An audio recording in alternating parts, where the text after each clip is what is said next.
emlangan odamga virus yuqqan taqdirda ham unda rivojlana olmaydi, antitela bo'ladi. Tabibdan muolaja olib bir kurs, yana qayta topshirib yaxshi natija bo'ldi degan birontasiniki bormi? Yo'q-da Yo'q, ustoz. yana o'zi kasal bo'la turib, yana zaharsizlantirish kerak. Chunki birorta dori yo'qki, jigarsiz organizmga tarqaydigan. Hatto bir qultum suvimiz ham o'zingiz bilasiz, jigardan o'tmaguncha Hozirgi tabiblarimiz hattoki o'rta tibbiy bilimga ham ega emasda. shu insonni yo'ldan urgan. Chunki bu bo'lgan voqea bo'lganing uchun aytyapman. Assalomu alaykum aziz kuzatuvchilar. Va'da qilganimizdek, bugungi mavzuyimiz gepatologiya mavzusida bo'ladi. Shifokorimiz bilan muloqot qilamiz. Rahmat avvalambor ustoz, yo'q demasdan biz uchun, xalqimiz uchun, bilimimizda emasligingiz uchun. Xo'p, birinchi savolimiz shundan iborat bo'ladi ustoz. Doktor Bayjanov kim? O'z haqingizda. Men Bayjanov Allabergan Kadirovich, virusologiya ilmiy tadqiqot instituti grant rahbari, loyiha rahbari, tibbiyot fanlari doktori, katta ilmiy xodimman. Asosan gastroenterologiya, gepatologiya sohasida 37 yildan beri faoliyat yuritib kelyapman. Ha, nafaqat gepatologiya, balki oshqozon ichak sistemasini ham bemalol ko'rib qilasiz. Doktor, an'anaviy savolim, bundan oldin ham vrachimizga bergandim, shifokorimizga. Gepatologlarni bir kuni qanday o'tadi? Bugun 8-mart syomka qilyapmiz. 8-mart bo'lsa ham hozir qayerdandir ma'ruza qilib kelyapsiz. Kuningiz qanday o'tadi, bir kuningiz umuman? Umuman agar ish jarayonini aytadigan bo'lsak, chunki gepatologiya, ya'ni jigar organizmda filtr bo'lgani uchun juda ko'p holatlarda mana shu jigarga bog'liq emasmikan degan ma'noda ko'pgina mutaxassislar albatta jigar faoliyatini o'rganish uchun bemorlarimizni yo'llashadi. Chunki masalan teri kasalliklaridagi o'zgarishmi yoki hatto ko'rishni xiralashishimi, hatto xotirani pasayishimi, shunga o'xshagan holatlarda ko'pincha mana shu jigar faoliyati bilan bog'liq bo'lgan ko'p holatlar bor. Hatto qandli diabetni masalan qand miqdorini uzoq yillar yaxshi tushmasligi, ya'ni baland holda yurishida ham jigarni o'rni bor. Ana shuning uchun ham bizlarga bemorlar murojaat qilgan vaqtda ayrim hollarda faqat jigar kasalligi, ya'ni virusli gepatitlar yoki bo'lmasa o'zingiz aytganda gastroenterologiya yo'nalishi yoki jigar yog' distrofiyasi yoki boshqa toksik gepatitlar bilan emas, balki umuman boshqa hatto teri kasalliklari ham murojaat qilgan holatlar ko'p bo'ladi. Lekin shunga qaramasdan albatta murojaat qilgandan keyin bizlar jigarga bog'liq joyi bormi yo'q uni tekshirib, tashxis qo'yib, albatta buni yoki iskulchat qilib, ya'ni jigarni bu yerda faoliyati qanchalik ahamiyati borligini ko'rsatamiz. Agar jigar bilan bog'liq holatlar bo'lsa, albatta tashxisot, davolash chora-tadbirlarini o'tkazamiz. Boshqa qilib aytganda, kunimiz aksariyat jigarga nimaiki bog'liq bo'lsa, hatto jigarga bog'liq bo'lmagan holatlarda ham albatta bizlar yordam berishga shaymiz. Ha, tushunarli. Ko'pchilikka qiziqda ustoz, shifokorlar mana ertalab turdi, qayerga boradi, nima ish qiladi, eng haftani qaysi kuni sizni ish bilan ko'milgan, ish bilan band bo'lgan kuningiz va nimalar bilan ertalab turdingiz, qayerga borasiz, keyin qayerga nima ish qilasiz shu haqida? Endi menga aynan o'zimni aytadigan bo'lsam, masalan, vrachlik, ya'ni shifokorlik faoliyati bilan birgalikda, ya'ni klinitsist sifatida bemorlarimizni davolashdan tashqari juda ko'p misol nimalarga a'zomiz. Mana shu uchun seminarlar o'tkazishga to'g'ri keladi, ma'ruzalar o'tkazishga to'g'ri keladi. O'zingiz aytgandek, mana bugun dam olish kuni 8-mart. Bu ikkinchi tadbirimiz. Sizni mana tadbiringiz avvalambor rahmat. Bu savobiy ish ro'zoyi, chunki mana shu xalqni hammasida ham kelishga sharoit bo'lmasligi mumkin. O'z xonadonlarida o'tirgan holatida albatta savollarga javob olsa, men o'ylaymanki bu faqat foydadan xoli emas. Men aytmoqchi bo'lganim, ayrim holatlarda bizda shunday bo'lib qoladi. Masalan, ertaga seminar tayinlansa, ishonsangiz, ishdan keyin uy sharoitida o'tirgan vaqtda telefon bo'ladi yoki SMS keladiki, ertalab misol seminar. Bu degani shu kuni kela olmasligi mumkin ishga. Lekin men ko'p holatlarda masalan bemorlarimiz shu kuniga kelib kutib qolish holatlari bo'lishi mumkin. Endi bu albatta o'zimizni kamchilik taraflarimizni ham aytishimiz kerak. lekin baribir mana shu ilmiy jarayon bilan bog'liq faoliyatimizni ham yuritishga majburmiz. Shuning uchun faqat shifokor sifatida bemorlarni ko'rish emas, ilmiy ish bilan ham shug'ullanganligimiz bois, shogirdlarni tarbiyalayotganliklarimiz bois albatta ularni ham ishlari to'xtab qolishi kerak emas. Lekin imkon qadar men o'zim mana shu endi hamma bilan 100% bog'lanish imkoniyati bo'lmaydi. Masalan, menda o'zimda ham Instagram kanalimiz bor. Shu yerda savollar berilsa yoki o'zim biror komandirovkaga ketaman, necha kun ishda bo'lmaymanmi, imkon qadar ma'lumot berib turaman, ovoragarchilik bo'lmasligi uchun. Rahmat ustoz, zo'r, yaxshi. Ustoz, biz bilamizki shifokorlar gepatologiya, gastroenterologiya qaysi kasalliklarni davolashini, bizning kuzatuvchilar tibbiyotga oid bo'lmaganligi uchun shular haqida qaysi kasalliklarni davolaysiz, shu haqida bir qisqacha aytsangiz. Aynan. Juda o'rinli savol berdingiz, chunki bu gepatologiya bitta kichik soha emas. Gepatologiya bu gepatobiliar tizim. Buni o'zingiz juda yaxshi tushunasiz. Gepatobiliar tizimga nafaqat masalan jigar, masalan oshqozon osti bezi, o't qopi, taloq, umuman mana shu ovqat hazm qilishda qatnashadigan bezlar hammasi qatnashadi. Shuning uchun ham gepatobiliar tizim deganda jigarning o'zini kasalliklari, o't qopi kasalliklari, oshqozon osti bezi kasalliklari, bular ham hammasi keladi. Endi jigar kasalliklarini o'ziga keladigan bo'lsa, ko'p holatlarda gepatit deganda shu sariq kasalligi degan so'z o'rnashib qolgan. Yuqorida aytganimizdek, bitta jigarning o'zi deyarli barcha modda almashinuvida qatnashadi. Hatto mana shu terilarga turli dog'lar tushishi, yuqorida aytganimizdek, insonni hatto o'zini ko'rinishi, go'zalligi, terisini sog'lom, yosh ko'rinishi yoki bo'lmasa teri qurishi, tirnoqlar mo'rtlashishi, tirnoqlarning sinishi, hatto tirnoqlarga oq tushishigacha jigar faoliyatiga bog'liq bo'ladi.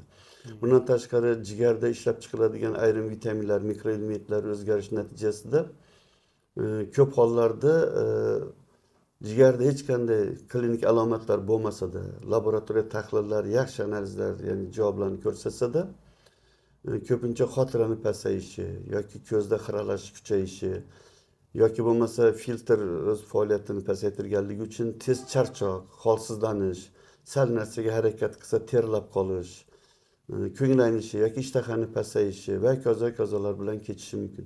Ana shuning uchun ham bizlarning faoliyatimiz ko'pincha shu jigar bilan bog'liqmi, bog'liq emasligini tekshirishni o'zi ham birinchi qadamimiz hisoblanadi. Chunki jigarga bog'liq bo'lgan holatlarda agar mana shuni sababini, ya'ni jigarga bog'liq joyini davolamasdan turib, simptomatik, ya'ni aynan masalan hatto asabiylashish ham jigarga bog'liq bo'ladi. Mana shu asabni tinchlantiruvchi har xil dori-darmonlarni doim ichish ham endi o'zingizga ma'lum. Shu dori-darmonlarning o'zi ham hammasi jigardan o'tadi. Demak, jigar yana ularni ham zararsizlantirish uchun yana xizmat qilish kerak. Shu uchun bizlar birinchi navbatda ko'proq jigar tizimidagi kasalliklar bilan shug'ullanamiz.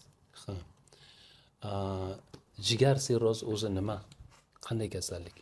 Jigar sirrozi deganda ham ko'p holatlarda mana shu sariq kasaldan keyin yoki B, C, D virusli gepatitlardan keyin rivojlanadigan kasallik degan xulosa mavjud. Bu umuman noo'rin.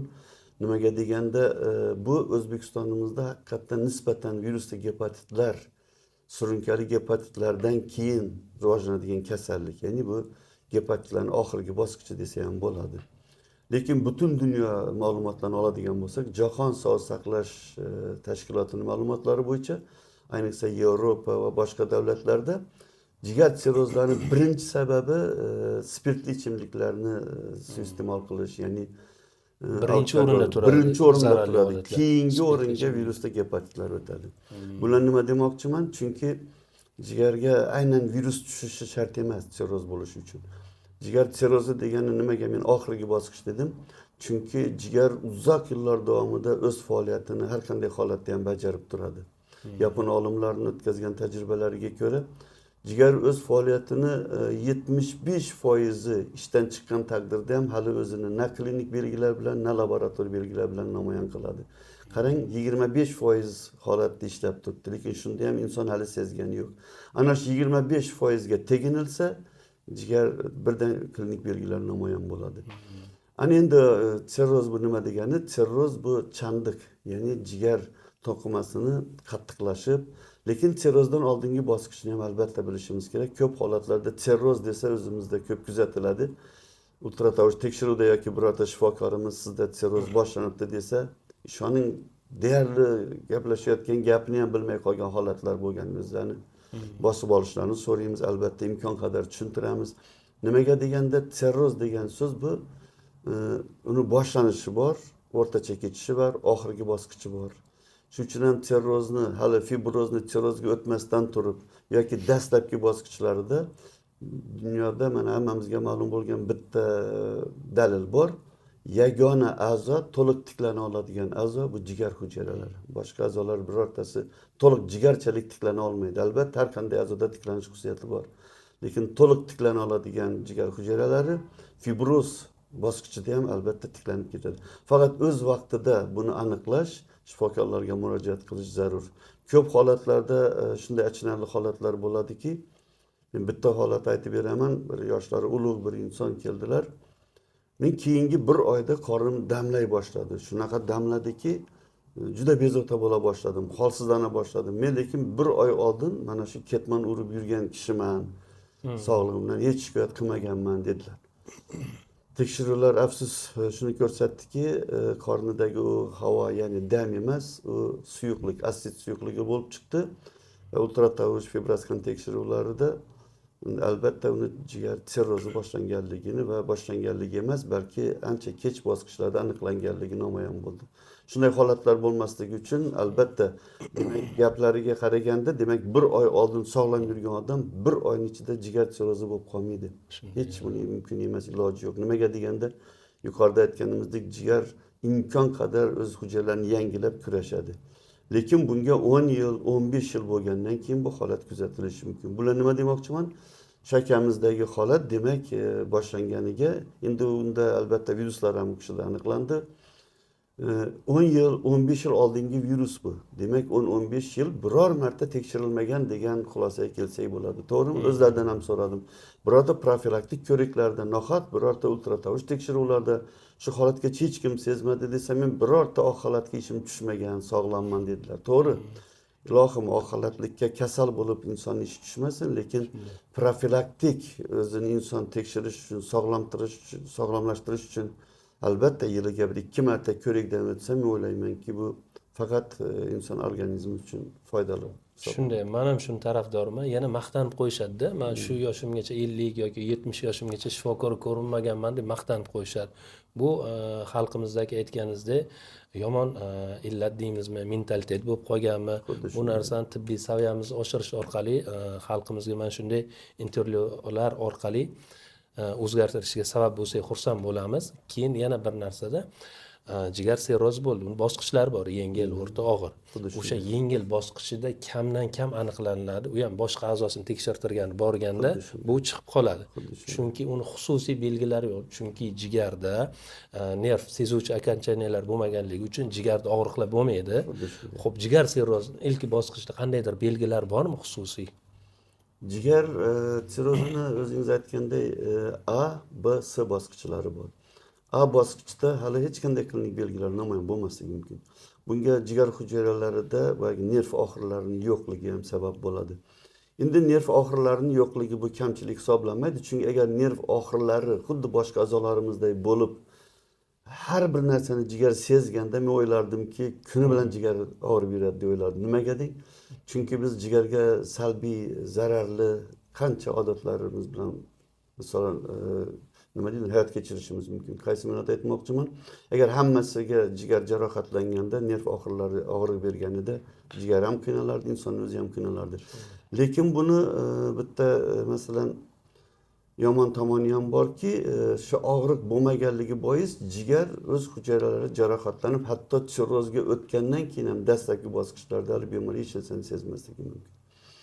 Bunday holatlarda agar qachonki jigarga xos birorta belgilar bo'lsagina bir tekshiruvdan o'tadigan agar fikr bo'lsa, umuman noto'g'ri hisoblanadi. Chunki jigar belgilar berib yoki sarg'ayib yoki o'ng qovurg'a ostida osilish, botish, ko'proq o'tirgan payti jigarni qadalishi, ayniqsa mashinada ko'proq yurgan payti inson seza boshlaydi. Nimadir qadalib xalaqit berayotgandek bo'ladi. Bu vaqtda burun qonashlari kuzatilishi mumkin. Kuchli holsizlik, terining sarg'ayishi, ko'ngil aynish, qusish, ovqat hazm bo'lishini buzilishi, terida qichishishlar, teri qurishi, qorin kattalashishi va hokazolar, qorin dam bo'lishi, qabziyat, shunaqa belgilar deyarli boshqa kasalliklarda ham bo'lishi mumkin, to'g'rimi? Albatta bo'lishi mumkin. Shuning uchun ham ko'p holatlarda bu bemorlar o'zingiz boshida juda to'g'ri urg'u berdingiz. Boshqa shifokorlarga masalan borib, masalan burni qoransa lorga yoki masalan terida o'zgarishlar bo'lsa, teri tanazzul kasalliklari mutaxassisligiga borgan paytda mutaxassislar tomonidan o'z vaqtida to'g'ri aniqlanib, bu holat aynan mahalliy holat emasligi, jigardan bo'lishi mumkin degan taxmin bilan emas, balki analizlar tekshirtirib, tekshiruvlardan keyin to'g'ri xulosa bilan bizlarga yuborishadi. Shuning uchun dastlabki belgilar ayta olaman yo'q hisobi. Belgilar paydo bo'lgan vaqtda aniqlangan holatda esa jigar keyingi ikkinchi, uchinchi bosqichlarga o'tgan bo'ladi. Demak, qancha kech aniqlansa, davolanish samaradorligi ham shunga yarasha bo'ladi. Ko'p holatlarda jigar fibrozi, hatto sirrozi boshlanishida murojaat qilganlar to'liq bu kasallikdan qutulib, hatto fibroz to'qimalarigacha yumshab, jigar o'zini to'liq tiklab olgan ko'plab bemorlarimiz bor, misollarimiz bor. Va aksincha juda kech murojaat qilib, hatto qisqa muddat ichida jigar holdan toyib, hatto boshqa jigar transplantatsiyasigacha bo'lgan tadbirlar boshlanib ketgan holatlar ham bor.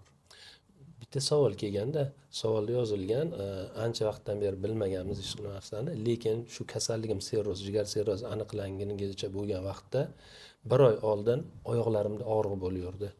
Bu jigar sirrozining belgisimi va nima uchun oyoqda og'riq bo'lgan? Endi jigar filtr bo'lganligi uchun organizmda filtr buzildi degani nafaqat qonni tozalanishi, toksik moddalardan zaharsizlantirilishi, balki jigar kasalligida endi uni o'zini vazifalari ham izdan chiqadi. Chunki shunaqa mikroelementlar, shunaqa vitaminlar, shunaqa oqsillar borki, ularda faqat jigar qatnashadi. Jigar qatnashuvsiz jarayon kechmaydi. Shunday ekan, mana shu aytganingizdek oyoqlardagi og'riq paydo bo'lishining o'zi ham demak, bo'g'imlarda, oyoqlarda ma'lum miqdorda suv to'plana boshlaganligi, ya'ni endi oyoqlar oldingi erkin harakatlarni to'liq bajara olmasligi, ya'ni o'zlarini nisbatan og'ir his qila boshlaganligi ham bo'lishi mumkin. Bundan tashqari, aynan shu oyoq og'rig'i hammada bo'ladi degan so'z emas. Oyoq og'rig'i umuman bo'lmagan holatda boshqa klinik belgilar bilan ham namoyon bo'lishi mumkin. Shuning uchun men aytgan bo'lardimki, jigar sirrozini aniqlash uchun ma'lum bir klinik belgilar emas, balki faqat profilaktik ko'riklardagina aniqlash mumkin. Nima uchun? Hali jigar hech qanday na klinik, na laborator tekshiruvlarda analizlar yaxshi chiqsa-da, oddiygina ultratovush tekshiruvi orqali jigarda bo'layotgan jarayonni juda erta aniqlash imkoniyati bor. Undan tashqari bugungi kunda mana fibroskan, boshqa qilib aytganda nomidan ma'lum, fibroz, ya'ni jigarni qotishi, skaniruni uni tekshirish. Ya'ni jigar chandiqlanishini eng dastlabki bosqichlarini aniq foizlar bilan chiqarib bera oladigan bu apparat fibroskan apparati. Shunday tekshiruv usullari mavjud ekanki, albatta undan faqat foydalanish zarur. Qolaversa u nurlanishga kirmaydi, ultratovush tekshiruv hisoblanadi. Uni har 3 oyda tekshirish mumkin. Nafaqat bir marta tushib qo'yib, balki jigarda yog' bosishi, ya'ni boshqacha yog' distrofiyalari bo'ladimi? Dinamikada har 3 oyda, 6 oyda, 1 yilda tekshirish jarayonida mana shu jarayon qanchalik tuzalyapti, shuni ham tekshirish imkoniyati mavjud. Ustoz, bu siz aytadigan fibroskan tekshiruv hamma joyda ham bo'lmasligi mumkin. Narxi ham qimmatroq, hammaning imkoniyati yetmasligi mumkin. Chet joyda yashaydigan yoki imkoniyati orqada bo'lgan insonlar uchun arzonroq, optimal mana shu jigar sirrozi yoki gepatitga bo'lgan tekshiruv qanaqa usulda tavsiya qila olasiz? Eng arzon, eng ishonchli va eng erta aniqlay oladigan tekshiruv usullaridan bu ultratovush tekshiruvi. Men o'ylaymanki, ultratovush tekshiruvi bo'lmagan birorta tibbiyot muassasasi bo'lmasa kerak. Chunki bugungi kunda birlamchi bo'g'in tibbiy muassasalarda ham ayniqsa ultratovush tekshiruvini nafaqat ilgari mavjud bo'lgan portativ kichkina ultratovush tekshiruv apparatlari, bugungi kunda hatto dopleri bo'lgan, hatto elastometriya, ya'ni boshqa qilib aytganda shu elastikligini ham aniqlab zichligini darajasini bildiradigan ultratovush tekshiruvlari mavjud. Oddiygina bitta ultratovush tekshiruvini o'zi o'ylaymanki juda ko'p kasalliklarni jigarga xos bo'lgan aniqlab beradi. Chunki unda nafaqat jigarni, biz jigar kasalliklari deganda ultratovush tekshiruvda faqat jigar qotishi emas, balki jigarni o'zini masalan yog' qoplashi, razmerini, ya'ni kattaligini o'zgarishi, to'qimasini ko'rinishlari, silliqligi, xirralarini o'tkirligi, boshqa qilib aytganda jigarni o'zini ichida masalan gemangiomami, birorta hosilami, shunaqa ko'p ma'lumotlar olish mumkinki, umuman aytganda tekshiruvni eng oson, eng samarali, ham o'ylaymanki uncha qimmat bo'lmagan usullardan biri bu ultratovush tekshiruvi. Zo'r, rahmat. Xo'p, ustoz, jigar sirrozi nimaligini bildik, qanday belgilarini bildik. Jigar sirrozining davosi bormi? Yuqorida o'zingiz aytgandek, ko'pchilik nimaga tushib qoladi? Stress, depressiyaga, bo'ldi, hammasi tugadi, hayot xayolida shunday bo'ladi. Qaysi bosqichida medikamentoz muolaja qilsa bo'ladi? Qaysi bosqichida kelib jigar transplantatsiyasi tavsiya qilinadi? Shu haqida gapiring. Juda o'rinli savol berdingiz, chunki ishonsangiz bugungi kunda ishonasizmi, ayniqsa shu transplantatsiya degan so'zni ishlatdingiz. Bir 2-3 holat bo'ldi. Jigar faoliyati hali yaxshi ishlab turibdi. Endi ko'p holatlarda ultratovush tekshiruvlarda jigar zichlash so'zini jigar qotishi so'zi bilan almashtirishadi. Jigar qotishi degan vaqtda birdaniga boshlariga sirroz keladi. Jigar zichlashi har qanday holatda bo'lishi mumkin. Vaqtida parhez qilmaslik, vaqtida sog'lom turmush tarzi bilan shug'ullanmaslik va hokazo. Ana endi jigar sirroziga keladigan bo'lsak, jigar sirrozini dastlabki bosqichlarida aniqlansa, o'zingiz aytganday medikamentoz, ya'ni dori-darmonlar vositalari bilan davolash imkoniyati albatta mavjud. Chunki jigar to'qimalarini tiklaydigan, jigar hujayralarini himoya qiladigan gepatoprotektorlar deyiladi. Chunki bular jigar hujayralarini tiklash, ya'ni yangi jigar hujayralarini hosil qilishigacha sabab bo'ladi, zamin yaratib bera oladi. Lekin bu degan so'z har bir inson o'zicha davolanishi kerak degan so'z emas. Chunki uni bosqichlarini faqat shifokorgina aniqlay oladi. Bu paytda ayrim dori-darmonlar mumkin bo'lmasligi ham mumkin. Shularni e'tiborga olib individual yondashiladi. Boshqa qilib aytganda, jigar sirrozi qancha erta bosqichlarda agar shifokorga murojaat qilsa, shuncha uni davolanishi, hatto jigarni to'liq tiklanib ketishiga juda katta shans, imkoniyatlar mavjud. Lekin aksincha qancha kech murojaat qilgan holatlarda endi jigar to'qimasini to'liq tiklanishi qiyin bo'lishi mumkin. Shuning uchun ham jigar to'qimasi jarohatlanganda ular doimiy har 3 oy, 6 oyda shifokor ko'rigidan o'tib davolanib turishlari kerak. Shunday meni masalan mana shu 37 yillik tajribamda shunaqa misollar olib kela olamanki, hatto qornida suv yig'ilib, burnidan qon ketib, qizil o'ngachdan qon ketib, jigar faoliyatini hatto endi bo'lmaydi, tiklanishi qiyin, faqat bittagina Hindistonga borish qoldi. Endi urinib o'tirmang degan holatlar yoki o'zingiz aytganday men unga sharoitim yo'q, baribir endi davolanib turishim kerak, umidim endi shifokorlardan deb kech murojaat qilgan bemorlarning ichidan mana shu kasallikdan qutulib ketgan deganda jigar to'qimasi to'liq oldingi sog'lom jigar bo'lmasa-da, bugungi kunda bir necha yillardan beri mana faol o'z hayotini kechirib, yaxshi sog'lom turmush kechirayotgan insonlar bor. Bular nima demoqchimanki, sirroz degan so'zni o'zidan qo'rqish kerak emas. Bu qo'rqinchli tashxis emas. Shu sirroz so'zini chunki ishlatilishi shart. Ilgari zamonda mana shu surunkali gepatitdan keyingi bosqich jigar sirrozi desak, shunday tashxis bor edi. Surunkali gepatitning jigar sirroziga o'tish bosqichi. Boshqa qilib aytganda, demak, bir oyoq sirroz tarafda turibdi, bittasi jigar surunkali kasalligi. Bugungi kunda bu tashxis olib tashlandi. Nimaga? Yoki u surunkali gepatit, uni davolash kerak. Gepatit chunki standartlari alohida, davolash dori-darmonlari alohida. Jigar sirrozimi? Demak, dastlabki bosqich qo'yilishi kerak. Bu A. Ya'ni jigar sirroziga qadam qo'yildi. Buni ultratovush tekshiruvlari ham, fibroskan ham, boshqa tekshiruvlar ham isbotladi. Endi jigar tashxisi qo'yilishi kerak sirroz degan.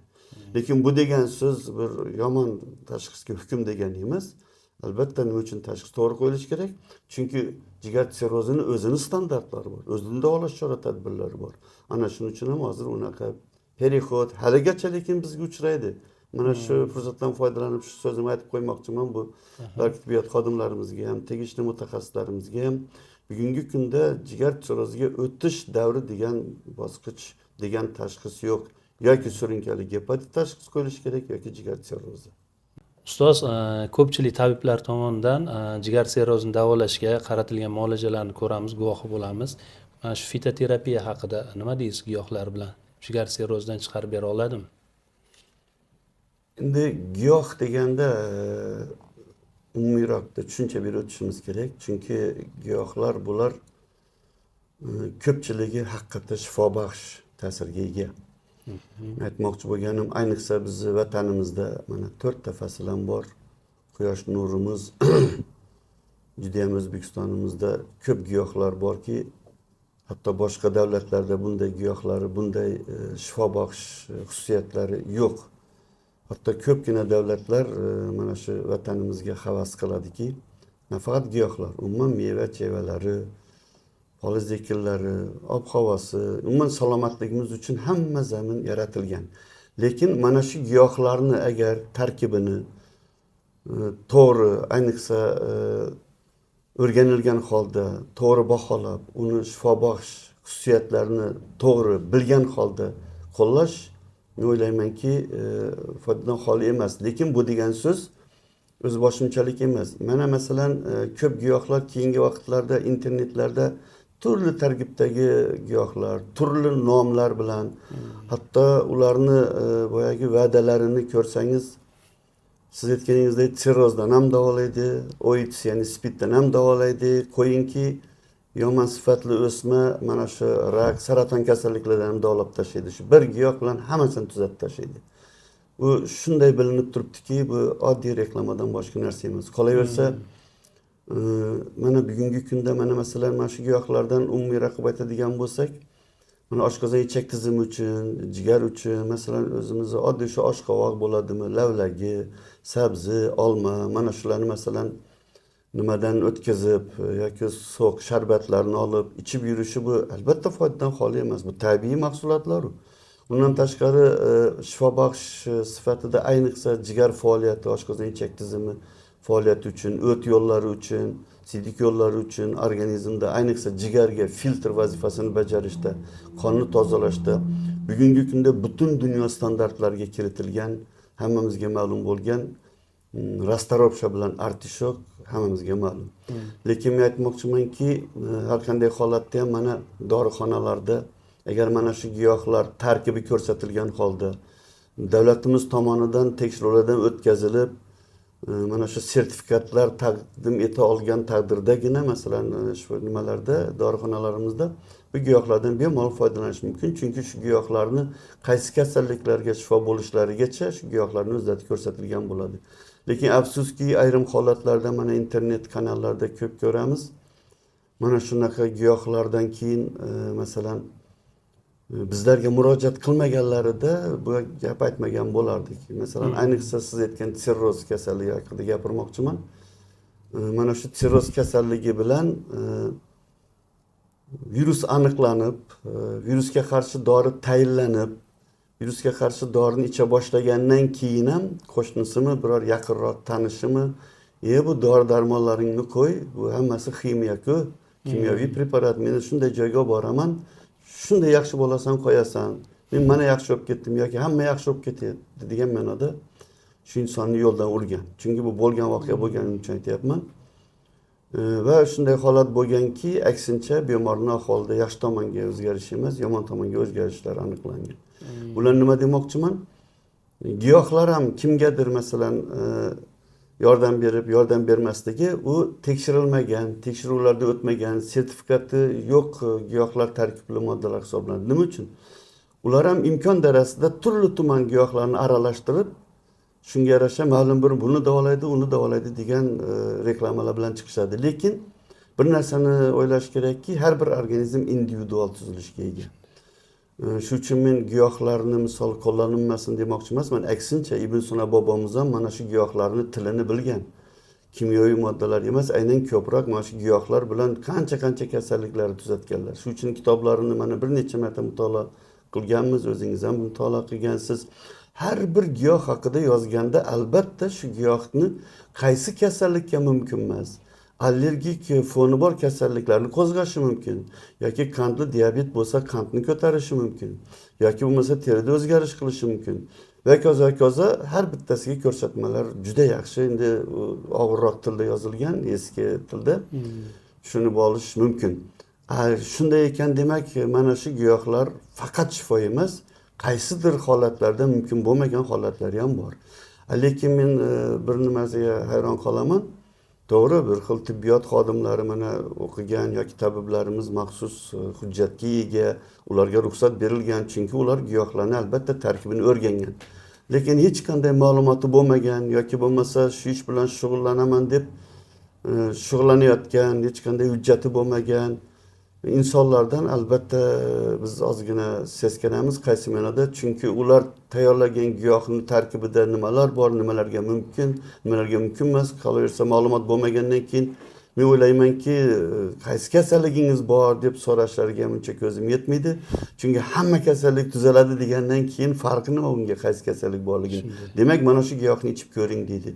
Ishoning, mana shu giyohni ichib terida o'zgarish bo'lganlar, hatto boshqa jigariga zarar tekkanlar, fermentlar ko'tarilgan holatlar bizlarda ko'p uchraydi. Shuning uchun men o'ylaymanki, albatta faqat yuridik jihatdan to'g'ri sertifikati bor, ya'ni ma'lumoti bor mutaxassisdangina olish kerak. Qolaversa, mana dorixonalarda albatta 100% sertifikati bor giyohlar yetarli miqdorda bor. Shundan foydalansa albatta foydadan xoli emas. Ayniqsa jigar sirrozi deb juda to'g'ri urg'u berdingiz. Oddiy holatlarda, ko'p holatlarda hatto sezmasliklari ham mumkin. Uni ta'sirini boshqa xil. Lekin jigar sirrozida jigar faoliyati izdan chiqqan bo'ladi. Ana shu giyohlarni o'zini ham zararli omillari bo'lsa, antitoksik, ya'ni zararsizlantirish ham jigar o'zini zimmasiga yuklatilgan. Shuning uchun ham jigar kasalliklarida, ayniqsa jigar sirrozida dori-darmonga o'ch bo'lish aksincha to'g'ri emas. Chunki jigarni o'zi yordamga muhtoj. Biz ichayotgan dorilarimiz endi yana o'zi kasal bo'la turib, yana zararsizlantirishi kerak. Chunki birorta dori yo'qki jigarsiz organizmga tarqaydigan. Hatto bir qultum suvimiz ham o'zingiz bilasiz, jigardan o'tmaguncha butun tanaga, miyaga bormaydi. Shunday ekan, ayniqsa jigar sirrozi bo'lgan holatlarda men faqat mutaxassislarga uchrashlarini maslahat beraman. Chunki jigar shunday ham charchagan, shunday ham faoliyati izdan chiqqan. Balki yaxshilik qilaman deb yomonlik qilib qo'ysa, chunki qancha kech aniqlangan sirrozni tiklanishi shuncha qiyin bo'ladi. Demak, shifokorlarning tadbirlarining ham samaradorligi shunga yarasha oldingi jigarga nisbatan qiyinroq kechishi mumkin, murakkab kechishi mumkin.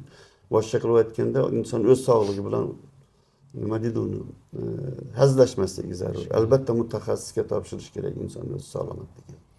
Ustoz juda ham to'g'ri gaplarni aytdingiz. Men ham xuddi shu fikrdaman. Ibn Sino bobomiz nafaqat tabib, hakim bo'lganlar. Ular hozir oddiy tilda aytganda doktor, professor bo'lganlar degan. Lekin hozirgi tabiblarimiz hattoki o'rta tibbiy bilimga ham ega emasda. Siz to'g'ri aytdingiz. Dorilar giyohlarga organizm muhtoj, kerakli dozada, kerakli miqdorda berish kerak. Lekin ular me'yorini bilmaydi-ku. Ular faqat ko'pchilik, men qiziqaman-da shu narsaga, kuzataman, tabiblarning internetga chiqqan nimalari bor kuzataman.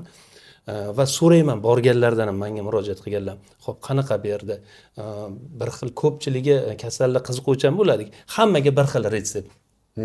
O'zini giyohlar apteka nimasi bor, do'konchasi o'zi ko'radi, tekshiradi, tomiridan ushlaydi, bo'ldi. Mana shunaqa tashxis, hammaga bir xil giyoh beriladi. Bu to'g'ri emas-ku. Albatta to'g'ri. Dorini, dozasini to'g'ri qilib kitobdan o'qib oldi ham deylik, lekin u organizmni bilmaydi-ku, odam organizmi, jigar funksiyalarini, vazifasini va qaysi bosqichda kelib qolgan, hozir nima kerak o'sha jigarga, aynan o'sha narsani bilmaydi-ki. Siz aytgandek foyda emas, ziyon berib qo'ymaydi. Siz juda to'g'ri aytdingiz. Inson sog'lom holatda kam ularga uchrashadi, to'g'rimi? Shunday profilaktik bir organizmni tozalayman deb boradigan odam juda sanoqli bo'lsa kerak.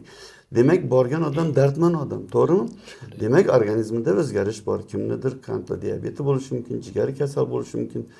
Lekin ana shuning uchun masalan qandli diabetga shifo bersa, jigarga qanday ta'sir qiladi, yuragiga qanday ta'sir qiladi, давлениесі, boshqa aytganda qon bosimi bo'lishi mumkin. Mana shularni mukammal o'rganib, so'rab, surishtirib giyoh tanlaydigan inson kim bo'lishi mumkin? Faqat mutaxassis. Shunday to'ppa-to'g'ri.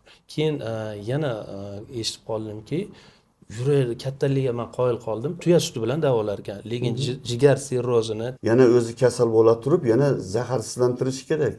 Chunki birorta dori yo'qki, jigarsiz organizmga tarqaydigan.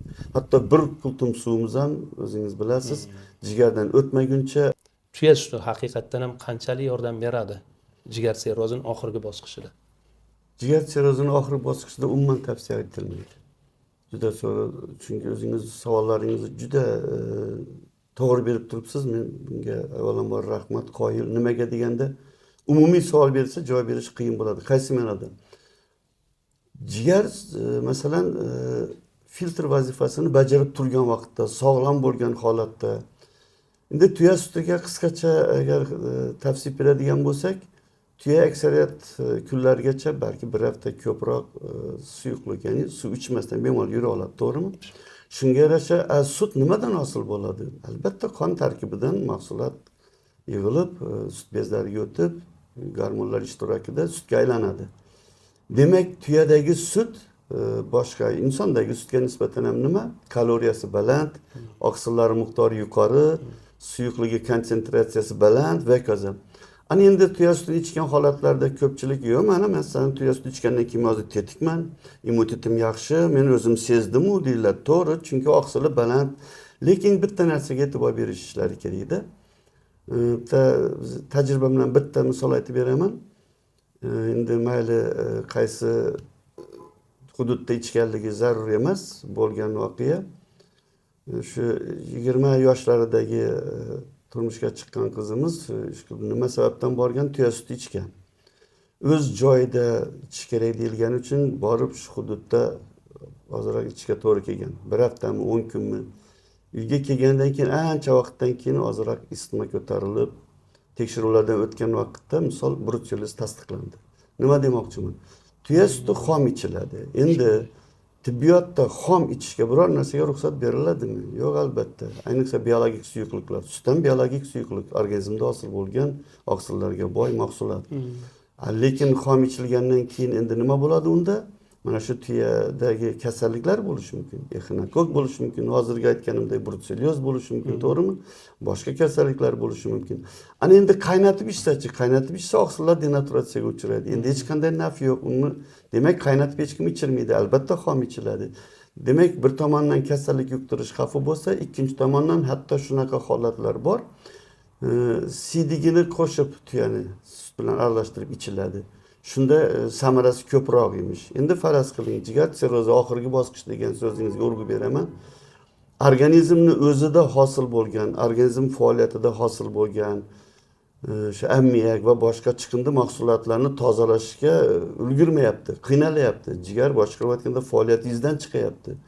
Inson ahvoli og'irlashyapti. Kerak bo'lsa, balki shifoxonaga tez yota boshladi. Har oyda bir oyga yetmayapti shifo qilingan dori-darmonlarning ta'siri. Nimaga? Chunki jigar o'zini uncha tiklay olmay turibdi. Yoshlar ulug' inson bo'lishi mumkin, ancha o'tkazib olgan holat bo'lishi mumkin. Endi shu vaqtda tuya sutini to'liq nima deydi uni filtratsiya qilib, organizmni himoya qilishda albatta faqat kasallikni og'irlashtirib qo'yishi mumkin. Ana shuning uchun ham men maslahat bermayman, ayniqsa jigar sirrozining oxirgi bosqichlarida faqat mutaxassislargina bu kasallikni davolab shifo bera olishi mumkin. Man hech qanday tabiblarga e'tirozim yo'q, borish kerak. Qachonki profilaktik maqsadda, ozgina og'riq, yengil bosqichlar, boshqa a'zolar. Lekin jigar sirrozi bu sinab ko'riladigan kasallik emas. Tezda o'limga olib boradigan narsa. Tabibga boribsan, xo'p, mayli, kimdir og'iz ko'pirtirib maqtashadi-da. Xo'p, tabibga borishdan oldin fibroskan tekshiruvi, gepatit qaysi turi bor, qon analizini topshirib, tabibdan muolaja olib bir kurs, yana qayta topshirib, yaxshi natija bo'ldi degan birontasiniki bormi? Yo'q-da, ustoz. Yo'q. Undan tashqari juda to'g'ri aytdingiz, mana analizlar bo'yicha gapirdingiz. Endi jigar sirrozi mana vatanimizda asosan birinchi navbatda mana shu viruslar dedik, to'g'rimi? Organizmda virus bor, deylik. Jigar sirroz bo'ldi. Endi virusga qarshi dori-darmonlar mavjud. Ular juda ham ko'p emas, sanoqli. Chunki virus bilan kurashishda antibiotikka o'xshab har qanday antibiotik ta'sir qilmaydi. aynan har bir virusni o'ziga yarasha dori darmon vositalari bor. Endi faraz qiling, shu virusga qarshi davolanmasdan turib, masalan, giyohlarga suyanib, shu virusni organizmdan chiqarib tashlash imkoniyati bormi? Men o'ylaymanki, yo'q, bunaqa holat bo'lmagan. Chunki viruslarmi, albatta viruslarning o'zini dori vositalarini qabul qilgandagina bu kasallikdan qutulish mumkin. Hatto mana shu ayniqsa S gepatitdan hammamizga ma'lum, bugungi kunda to'liq davosi topilgan. Hatto sirrozni boshlang'ich bosqichlarida mana shu virusni organizmdan chiqarib tashlash orqali jigarni to'liq tiklanib ketgan holatlari juda ko'p, bitta bir nechta emas, juda ko'p. Yapon olimlari, keyin fransuz olimlari bitta tajriba o'tkazganda jigar sirrozi shakllanishi boshlangan holatlarda, hali jigar tiklanishiga imkoniyati juda katta bo'lgan holatlarda guruh qilishgan. Guruh deganim aynan mana shu spirtli ichimliklar bilan jigar sirrozi boshlanganligini aniqlagandan keyin boshqa omillar yo'q. Na viruslar bor, na jigarda masalan boshqa o'zgarishlar bor. Bitta omil bor. Bu ham mana shu spirtli ichimlikni haddan ziyod ko'p iste'mol qilishi. Alohida guruh tashkil qilinganda faqat shu omilni olib tashlashgan bo'ldi. Na davolashgan, na jigarga yordam berishgan. O'zlarining roziligi bilan shu guruhdan shu omil to'xtatilgan. Boshqa qilib aytganda umuman to'xtatilgan. Ishonasizmi, 80% dan ortiq holatlarda jigar to'liq o'zini tiklashni boshlagan. Nima demoqchimanki? Demak, mana shu salbiy omillarni qancha to'xtatsa, vaqtida shuncha jigari shu holatda nafaqat saqlab qolgan bo'lamiz, balki uni tiklanish xususiyatlarini ham saqlab qolgan bo'lamiz. Lekin jigar chandiqlanib, sirroz shakllanib, og'ir holatga tushgandan keyin ancha jigar tiklanishi murakkabroq kechishi mumkin. Men shu uchun aytamanki, xavfli, zararli omillarni to'xtatishni erta kechib bo'lmaydi. Shuni o'zi ham jigar kasalliklarini birinchi davolashdagi tadbir hisoblanadi. To'g'ri. Men o'zim nevropatologman, bilasiz. Menda ham kelganda bemorlarimga aytaman-da, ko'pincha asabiy holat, depressiya, stress bilan kelishadi. Sen muolaja olib yaxshi bo'lishing uchun birinchi ta'sir etib turgan omilni bartaraf etish kerak. Ya'ni senga nima shu holating kelishiga sabab bo'ldi? Ish joyingmi yoki uyingdagi muammo? Hech bo'lmasa 10 kun davomida sanator kurort muolaja olishing kerak. Juda to'g'ri. Xuddi sizda ham xuddi shundaydi. Shu hamma kasallikni davolash emas, u ta'sir etib turgan omilni bartaraf etish bilan jigar sirrozida o'zi 80% bilan natijaga chiqsa bo'ladi. Juda to'g'ri. Rahmat. Mana o'zingiz mutaxassissiz, men gapimni menimcha tasdiqlaysiz deb o'ylayman. Asab tizimi birinchi navbatda qanchalik tushkunlikka tushsa immun tizimni tushiradi. To'g'rimi? Ana endi immun tizim aynan bizlarning sohamizda mana shu virusli infeksiyalarda birinchi o'rinda turadi. Nimaga? U bilan kurashadigan narsa bizni dorimiz mayli kurashadi, lekin immun tizimsiz hech nima qila olmaydi. Chunki immun tizim orqali hatto fanda mana shu viruslarni bir nechadir foizlarda organizmdan to'liq chiqib ketishi ham isbotlangan. Ana shuning uchun bemorlarimiz orasida qancha tushkunlikka tushib o'ziga kela olmayotganlar, mana baribir tibbiyotda integratsiya bo'lishi kerak. Mana ikkovimizning suhbatimiz shu yerda juda ham o'rinli bo'ldi. Ularning tuzalishi nisbatan bilasizmi, qiyinroq kechadi. Mana shu o'zimizda kuzatuvlarimizdan ayta olamiz. Aksincha sizga quloq soladigan, aytganingizni to'g'ri qabul qiladigan va sizga ishonadigan, ixlos qiladigan va mana shu dori-darmonlardan shifo topishiga ishonch bilan davolanishni boshlagan insonlar nisbatan tez tuzaladi. Hatto mana shu fibroskanda ham, laboratoriya tashxislarida ham o'zimiz hayron qolamizki, qanchalik asab tizimi qancha kasalliklarni boshqarib turganligini oddiy bir misol sifatida ayta olamiz. Hatto bir xil bemorlarimiz bor. Endi ko'rsatkich o'zingiz bilasiz. Mana masalan ko'rsatkich masalan 6 dan 8 gacha deyilishi mumkin. Deylik, bu me'yoriy ko'rsatkich, yaxshi ko'rsatkich. Shu 6 bo'lgan bo'lsa oldin, 6.1 bo'lgan bo'lsa asabi buzilib, 1 soat to navbat kelgungacha siqilib kiradi. Nimaga? Oshib ketibdi. Nima oshibdi? Mana shu 6.1 bo'libdi. Siz o'zingiz tushunasizmi bu nima? Yo'q, oldin 6.7, 6.1 bo'libdi. Tushuntirganingizdan keyin ozroq tushunadilarda, keyin bilasizmi, shifokor aytdimi, albatta unga ishonish kerak. Chunki shifokorning vazifasi bitta. Shifokor o'zini qilgan shifosini agar samarasini ko'rsa, ishoning, bemordan ko'proq quvonch egallaydi. Chunki shu bir insonni birinchidan shu sizga ixlos qilib kelganligini shifo bera oldingiz. Ikkinchidan siz bergan shifo to'g'ri shifo bo'lgan. Uchinchidan shu inson juda bir minnatdor bo'lib keldi. Qolaversa u kelajakda endi oyoqqa turib ketishi yanada oson kechadi. Yana to'g'rimi? To'g'ri. Ana shuning uchun ham men o'ylaymanki, bemorlarimiz bir xillari analizni shunaqa yodlab olgan, mayli, bu yaxshilikka, mayli, qiziqsin, bilsin.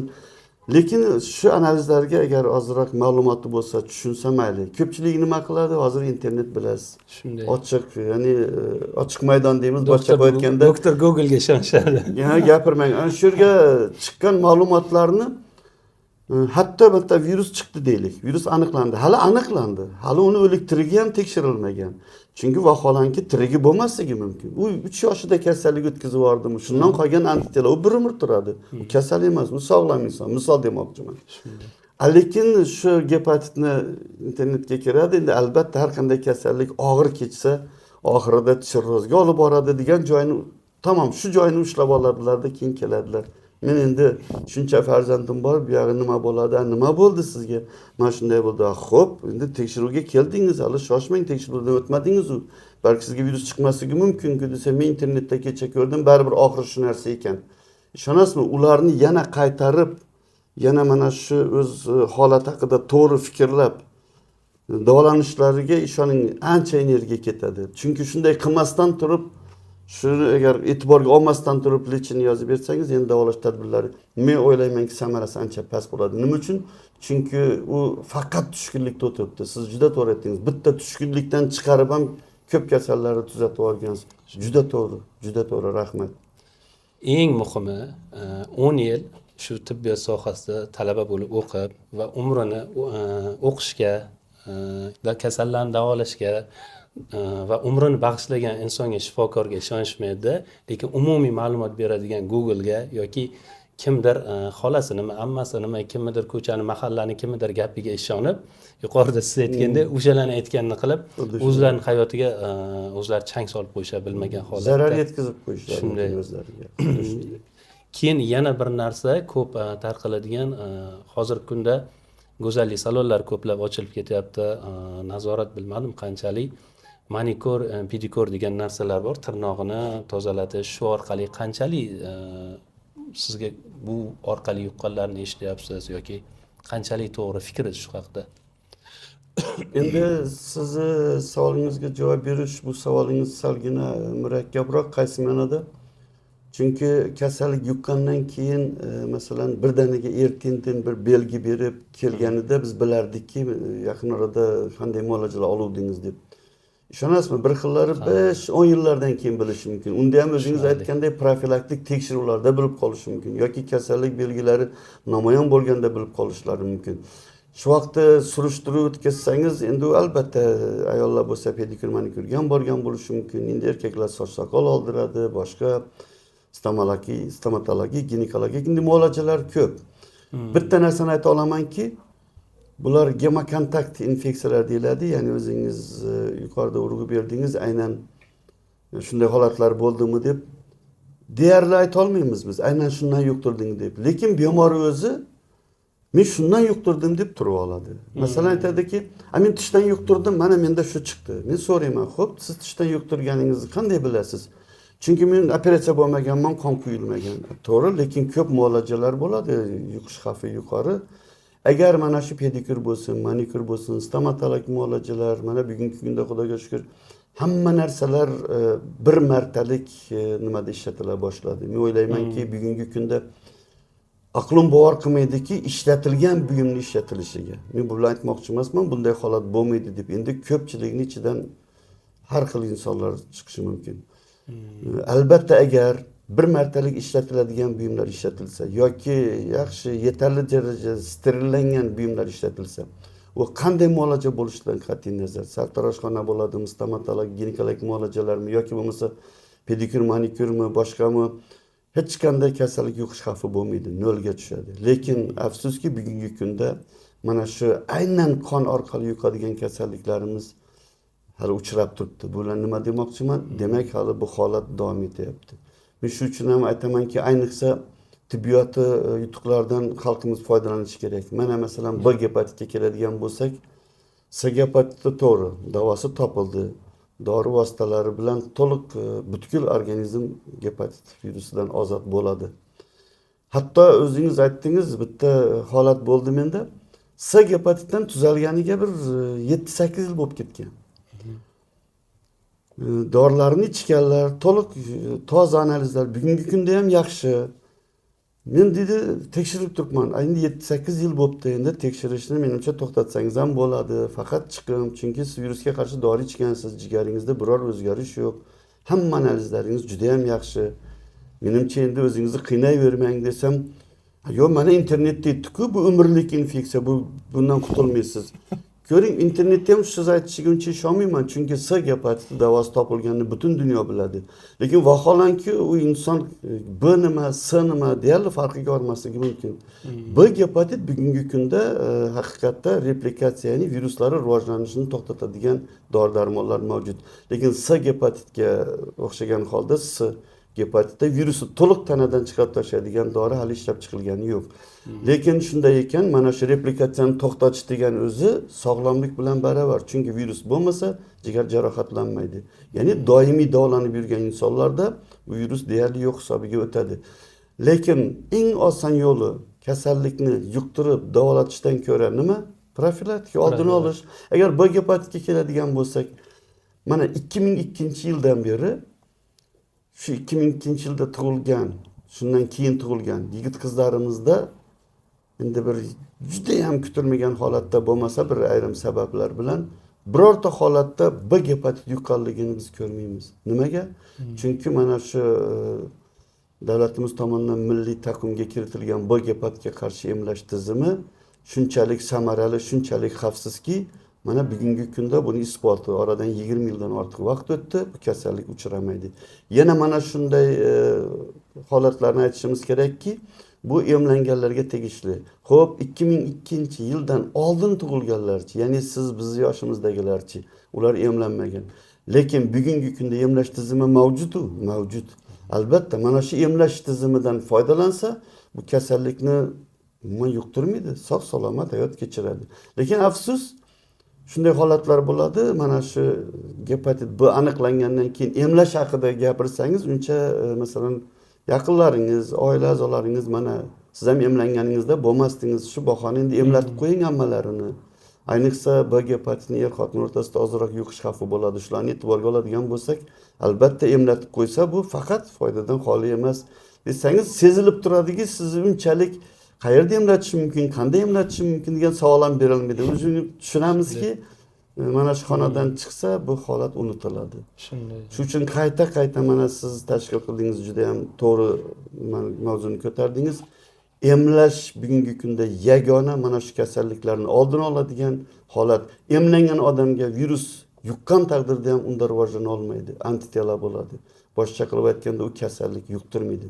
Shunday ekan men xalqimizga mana shu siz ko'rsatuvingizdan foydalanib bitta narsani iltimos qilgan bo'lardimki, B gepatitga emlanmagan har bir insondan so'rardimki, albatta B gepatitga emlaning. Shunda siz gepatit viruslaridan, B'dan, D'dan tinchgina yuqtirmagan holda hayot kechirishni ta'minlagan bo'lasiz.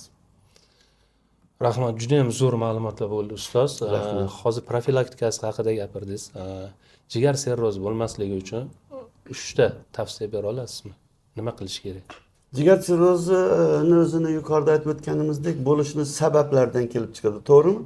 Masalan, birinchi sababi mana shu zararli odatlar dedik. Mana masalan ko'p mana shu ichimlikka ruju qo'yish, mana alkogol, ya'ni spirtli ichimliklarga.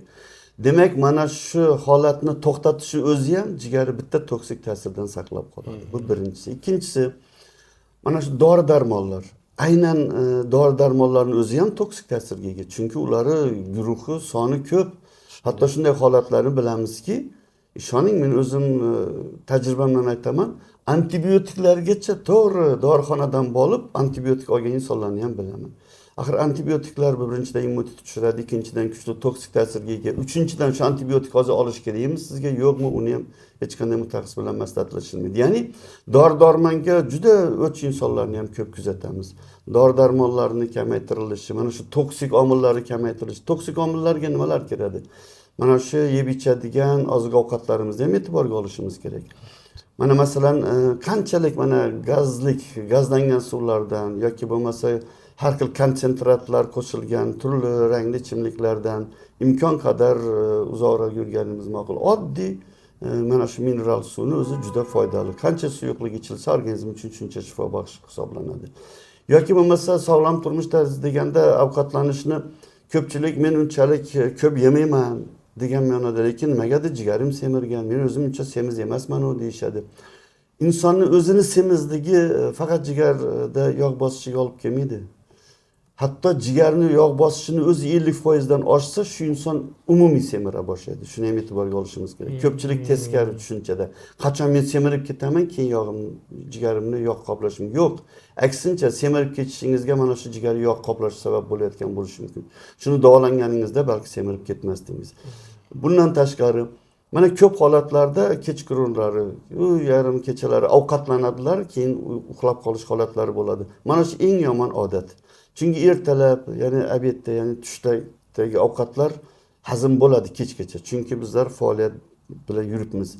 Kechqurun inson dam olishi kerak. Ana shu vaqtda ko'pchilik ovqatlanib, keyin nima qiladi? Uyquga yotadi.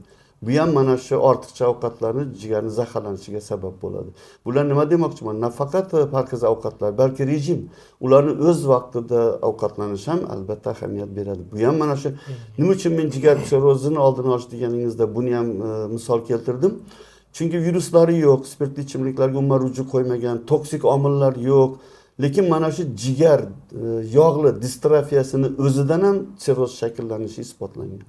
Chunki jigarni qanchalik yog' qoplasa, shunchalik jigar to'qimalarida filtr ishi izdan chiqadi va organizm zaharlanadi.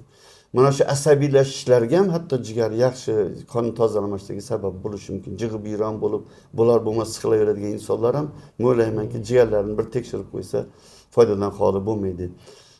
Shu bilan birgalikda sog'lom turmush tarziga jismoniy harakatlar ham kiradi. Chunki harakatsizlikdan kelib chiqadi hamma narsa. Harakat bu nima? Harakat mana shu energiyani yoqish. Ya'ni inson mana shu o'zidagi ortiqcha energiya faqat harakat orqali yonadi.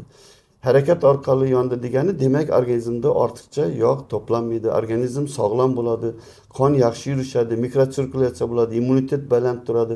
Mana shular hammasi nafaqat jigar, boshqa kasalliklarni oldini olishda ham eng asosiy tadbirlardan deb o'ylayman. Va yana qayta aytamanki, jigar kasalliklarida sirrozga olib borayotgan omillardan biri bugungi kunda B, D, S gepatitlar ekan, vaksinatsiya tizimidan juda ham muvaffaqiyatli foydalanishlarni so'rab qolaman. Juda ham zo'r fikrlar bo'ldi. Qisqa qilib aytganda, yana ham oddiycha qilib aytganda, jigaringni asra deyaptilar. Chunki jigar organizm laboratoriyasi, to'g'rimi domla? Nima yesanglar, nima qabul qilsanglar, shirinlikmi, achchiqmi, sho'rmi, yotishdan oldin qovurilgan go'shtmi, dorilarni shifokordan so'ramasdan 1 yil oldingi olgan retsept naznacheniyalarni keyingi yil yana o'sha joylarni og'rib qolsa, yana o'shani qaytalab olsanglar, hammasi jigarda bo'ladi, jigar zararlanadi. Mana shunday oqibatlarga olib keladi. Xuddi shunday. Xo'p, bular bo'ldi. Davosi davlat tomonidan qanday imtiyozlar bor, gepatiti bor yoki sirroz tashxis qo'yilgan bemorlarga qaysi dorilar davlat tomonidan qoplab berilgan? Shular haqida. Davlatimiz tomonidan bugungi kunda mana shu barcha viloyatlarda mana shu yuqumli kasalliklar shifoxonalarida gepatologiya markazlari tashkil qilindi. Bu juda katta yutuq. Chunki bu har bir viloyatda tashkil qilinishi endi markaz deb Toshkentga intilishga hech qanday hojat qolmaydi. Chunki bugungi kunda mana shu Toshkentda mana shu viruslarni tekshiruvlarini, barcha chuqur tekshiruvlari, molekulyar genetik tekshiruvlar, mana shu polimeraza zanjir reaksiyalari hammalasi viloyatlar miqyoslarida bemalol tekshiruvdan o'tkazilyapti. Bugungi kunda agar bordi-yu gepatit C yuqqanligi yoki B yuqqanligini agar tekshirtirish xohishi bo'lgan har qanday fuqaro o'zini hududiy poliklinikasiga borib maslahatlashib mana shu tekshiruvlardan o'tish imkoniyati mavjud. Ekspress testlar deyiladi. Bepul ekspress testlar orqali mana shu fuqaroda shu kasallik aniqlanganligini oldindan aniqlab berish mumkin. Boshqa kasallik namoyon bo'lmasdan turib. Bular bepul amalga oshiriladi. Ana endi gepatit C aniqlandi deylik. Gepatit C aniqlangandan keyin har qanday hududlardagi mana shu birlamchi tizim tibbiyot muassasalari hammasi bu yo'nalishda juda to'g'ri taktika yuritishadi. Boshqa qilib aytganda gepatologiya markazlariga yo'naltirishadi. Gepatologiya markazlarida bu tekshiruvlar, mana shu gepatlari tekshiruvlari, yuqqanligini, o'lik-tirikligi, viruslarning bor yo'qligi tekshiruvlar bepul amalga oshiriladi. Ana endi virus deylik kimlardadir aniqlanmadi. Bu yaxshilikka, yoshligida kasallik bo'lib o'tgan bo'lsa, balki antitanalar chiqqan bo'lishi mumkin. Kimdadir tirik virus aniqlandi. Endi uni davolash kerak. Ana endi uni davolaydigan dori-darmonlar ham davlat tomonidan to'liq bepul amalga oshiriladi. Ya'ni bir oy emas yoki 2 oy emas, balki to'liq kurs lecheniya deymiz, ya'ni davolash kursi bir vaqt o'zida bemorga dori-darmonlar berib yuboriladi. Faqat uni to'g'ri qabul qilish eng asosiy narsa. Chunki birdaniga fursatdan foydalanib aytib qo'ymoqchiman. Davosi bor, shifosi bor degan so'z dorini bir ichib, bir ichmay, xohlagan vaqtda ich degan so'z emas. Mana shu gepatit C'ga qarshi ichilayotgan dorilar mana shu o'zimiz juda ko'p guvoh bo'lib turibmiz. Juda noto'g'ri ichilish holatlari ham bo'lyapti. Vaholanki har safar shifokorlar buni uqtirishyapti. Dorilar 24 soat ishlaydi. Kuniga bitta tabletga ichiladi. Vaqtini tanlash bemorning o'zidan. Xohlasa kechqurun, ertalab va hokazo. Lekin mana shu vaqt keyin o'zgartirilmasligi kerak. Nimaga? Budilnik qo'yib bo'lsa, mana shu 24 soat bo'lgandan keyin mana shu dorini ichishlari kerak. Aks holda dorining konsentratsiyasi kamayib ketishi yoki oldinroq ichib qo'yish yoki esdan chiqib qolishi bu nimaga olib keladi? Virusni asta-sekinlik bilan mana shu virusga qarshi doriga chidamliligini oshira boshlaydi.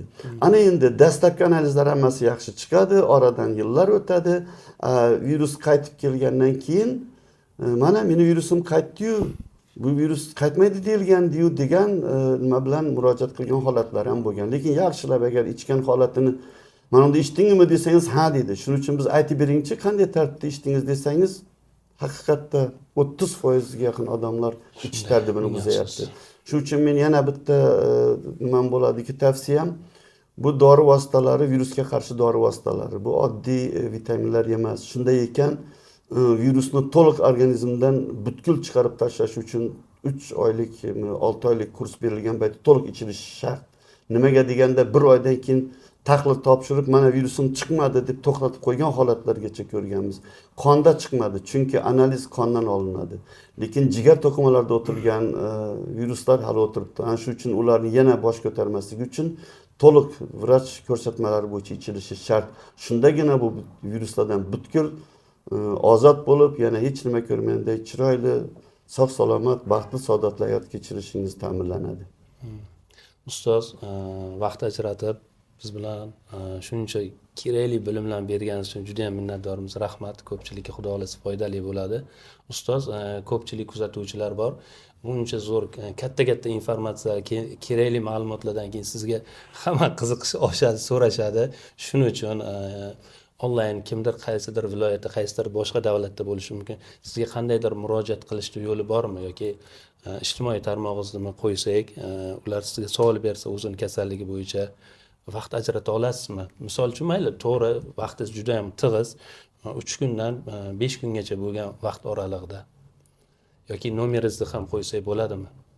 Bemalol, albatta. Endi bizlar vazifamiz nima? Faqat shu shifokorlik degani insonlarning dardlariga shifo ulashish, boshqa vazifamiz yo'q. Ana shu uchun bemalol telefonni qo'ysangiz bo'ladi. Shu uchun men aksariyat holatlarda chiqish qilganimda imkon qadar telefonni qo'yishni iltimos qilaman, o'zim ham qoldiraman.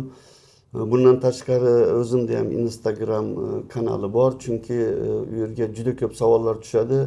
Juda o'rinli, rahmat, meni ham sharoitimni kelib chiqib gapirdingiz, chunki ko'pincha mana soat 2-3 largacha bemor ko'ramiz. Ana shu vaqtda mobil telefonlarni aksariyat hollarda masalan tovushsiz rejimga qo'yamiz, chunki bemorlarni ko'rikdan o'tkazishimiz kerak, arterial bosimini o'lchashimiz kerak, shikoyatlarni eshitishimiz kerak va hokazo. Ana shularni e'tiborga olib, men ko'pincha mana shu ish faoliyatim tugagandan keyin imkon qadar shu kanalga kirib, imkon qadar javob berishga harakat qilaman albatta. Chunki avvalambor sizga ham rahmat, mana shu bayram kuni bo'lsa ham mana shuncha xodimlar bilan vaqt ajratib, mana shu xalqimizga ro'zoyi bir savob bo'lsin deb shu tadbirni o'tkazdingiz. Shu uchun ham men albatta biror so'zingiz yo'q demadim. Nimaga deganda shu bugungi suhbatimizdan kim qanchalik o'ziga bir ijobiy ma'lumotlar olgan bo'lsa, men o'ylaymanki, demak bugungi o'tkazilgan tadbirimiz behuda ketmagan, albatta o'z samarasini beradi degan niyatdaman. Shuning uchun mana shu telefonim ham bor, undan tashqari kanallarda bormiz, ijtimoiy tarmoqlarda bir chiqib turamiz. Shuning uchun mana shu Welcome klinikasida mana har kuni shanba kuni ham qabul jarayonlari davom etadi. Dam olish kunlari ham bizning klinikamizda xuddi davlatimiz tomonidan belgilangan dam olish kunlari dam olish hisoblanadi. Qolgan kunlari ish faoliyatida bo'lamiz. Qo'limizdan kelgancha mana shu qancha yordam bera olsak, qancha insonlar bizdan shifo topib duo qilib qo'yishsa, shuni o'zidan biz baxtiyor hisoblaymiz. Rahmat sizga. Rahmat ustoz, juda men o'zim ham maza qildim. Ko'rsatuvda ko'rib turganlar ham juda ham maza qilishdi. Rahmat. Ko'rib turibsizlar azizlar, murojaat qilmoqchi bo'lsanglar Instagramda doktor Bayjanov, doktor chiziqcha Bayjanov yozsanglar, bularni ijtimoiy tarmoqlari chiqadi va kommentariyada qanday savollaringiz bo'lsa javob beradilar. Mana o'zlaridan nima qildik. Xudo xolasa pastda nomerlarini ham qo'yamiz. Bo'sh vaqtlarga to'g'ri keladigan vaqtda qo'ng'iroq qilsanglar, qo'ldan kelgancha javob beradilar.